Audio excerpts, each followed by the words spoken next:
Governor Brian Kemp, thank you so much for being here. We really appreciate it. Debate night, a big one here. I want to start off by asking you about what are you looking forward to tonight on this stage? What do you think Donald Trump needs to bring it to convince the people of Georgia that he's the right guy for the job?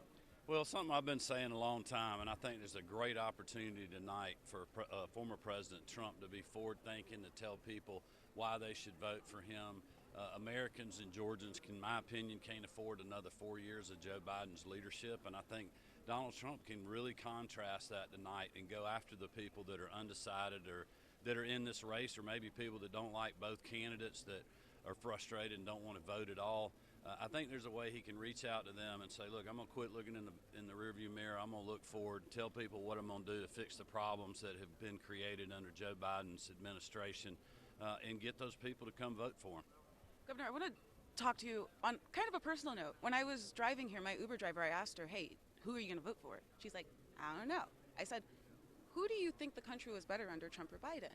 This is a black woman. She said Trump. And I said, well, why do you think that? She was like, I just don't know how I'm feeling about Biden right now, right? We're hearing a lot of this from voters where they kind of, the feeling is really, really powerful, right? An AJC poll came out, 8% still undecided. What is the strategy to get those 8% of undecided voters to not stay home and be on the couch, but to come out and give their vote to the Republican Party? Yeah, and these are the people that, like, they're going to the grocery store every day. You know, your Uber drivers filling up their gas tank every day. They know that gas and energy and rent and insurance and mortgage rates and interest rates are a lot more under Joe Biden's leadership than Donald Trump. So I think he can really make a big contrast to make this a pocketbook election. But he cannot get distracted on other issues that I'm sure President Biden will try to take him down. You have said that you're going to support the former president. You said that in our last interview. Are you here in that support capacity? What does your support look like leading into November? Yeah, well, look, I've said for a long time I'm going to support the nominee and support the ticket. That's what we're doing. A couple of days ago, we announced we're going to be spending over $1.5 million to help keep Georgia red, to help re-elect really at-risk legislators that have been great partners of mine, have our ground game working from really the bottom up that'll help everybody that's on the Republican ticket, including the president. And I've been committed to doing that for a long time.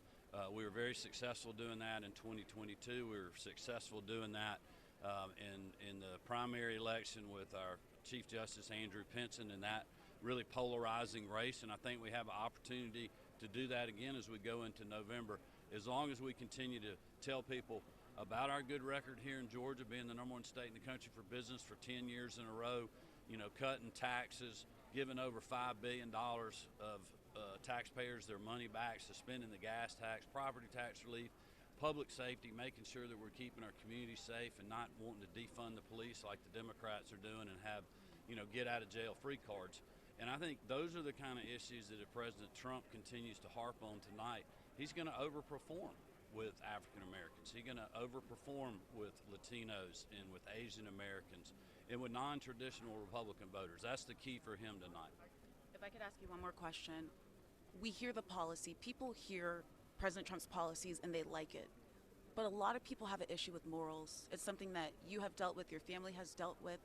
What is your message to people who just cannot get behind his personality, his outlandishness that some people see? They might like his policies, but they just can't get behind that. Well, I mean, look, people want to vote for somebody they like.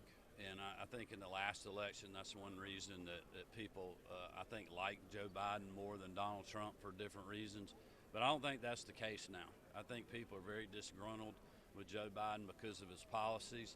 And at the end of the day, they're not going to be voting on, moral issues in this election. I think they're going to be voting on pocketbook issues. And at the end of the day, you only got a few choices here, right? You can not vote. You can vote for Donald Trump or you can vote for Joe Biden. And I just think a lot of undecided voters and people that may not like either candidate are going to vote for that person that they feel like is going to put me in a better position 4 years from now than I'm in today. And that's why I think they'll vote for Donald Trump. Governor Kemp, thank you so much. We appreciate you coming on.